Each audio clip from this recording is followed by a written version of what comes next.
everybody. Hello. My name's Ophira Eisenberg, or as I was introduced recently at a party, as Oprah something Jewish, which is the English translation. Let me tell you a little bit about myself. I am still in my first marriage. I shouldn't talk about it like that, right? So temporary. My current husband hates it when I do that. But we met offline. It's not called real life anymore. It's called offline. And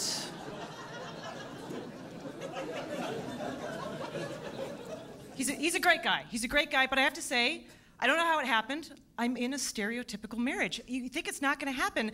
And if, God forbid, something happened and I was out dating again, I'm telling you, I would ask different questions. I would not ask, what's your job like? What's your relationship like with your family? I would ask, do you put your stuff away?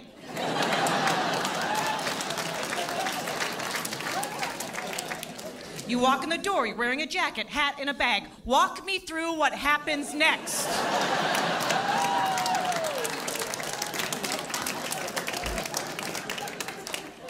And I'd end up with someone that I'd be like, I know he gambles and he cheats, but he's tidy. Never seen a sock on the floor. Dream. I did a lot of online dating, and it's to write that profile, a marketing document about yourself, impossible. And then you have to put up a picture, and then on the site I was on, you were supposed to put a couple words under your picture, like a tagline, to get people interested in checking you out, right? And I just did not know how to describe myself in a couple of words. I'm in my 30s, I've kind of been around the block, you know. What do I put? So finally I just put, as is.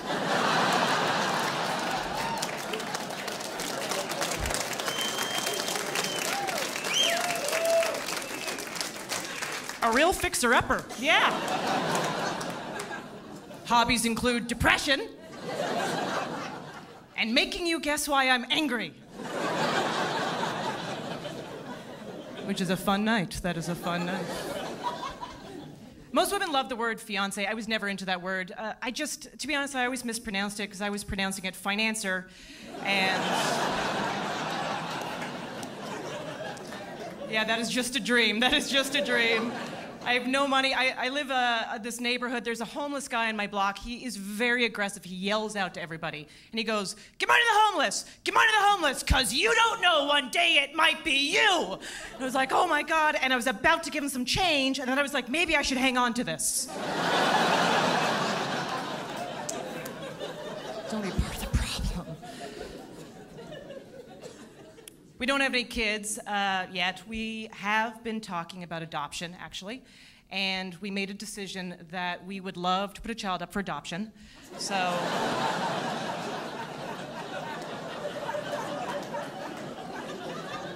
little summer project.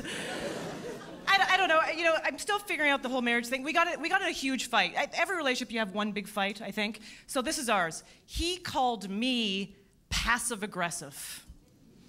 And I told him to go screw himself in an email. Saved in drafts. But he'll find it.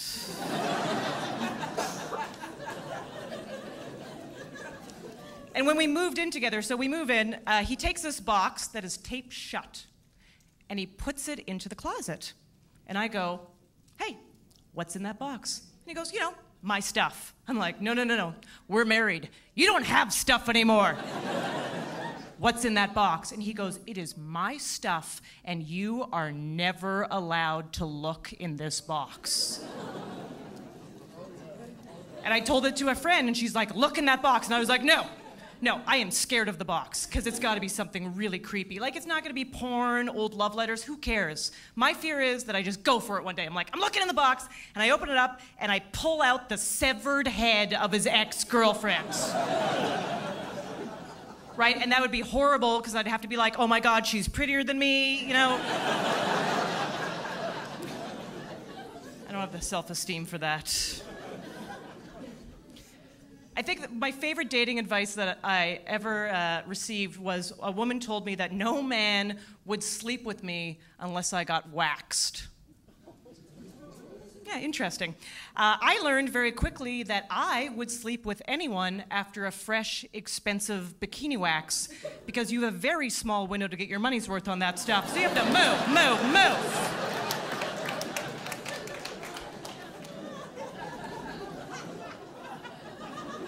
And I'm half Israeli, so I've got like 40 minutes. So,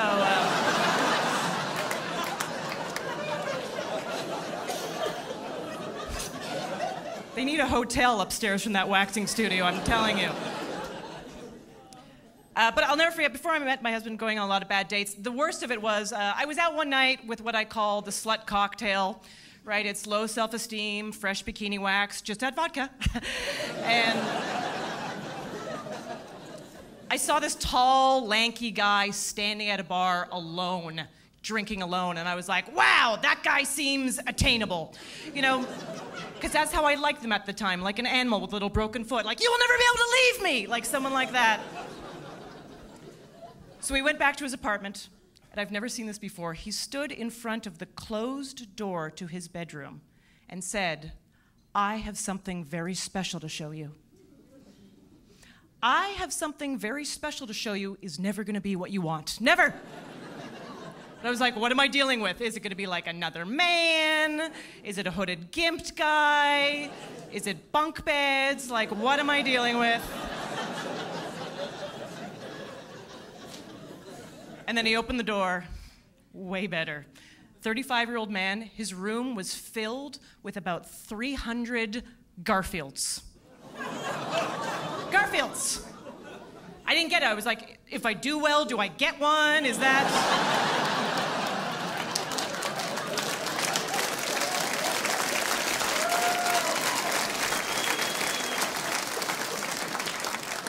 You know, and now I'm going for top shelf. I'm not walking away with a keychain. No. Thank you guys so much.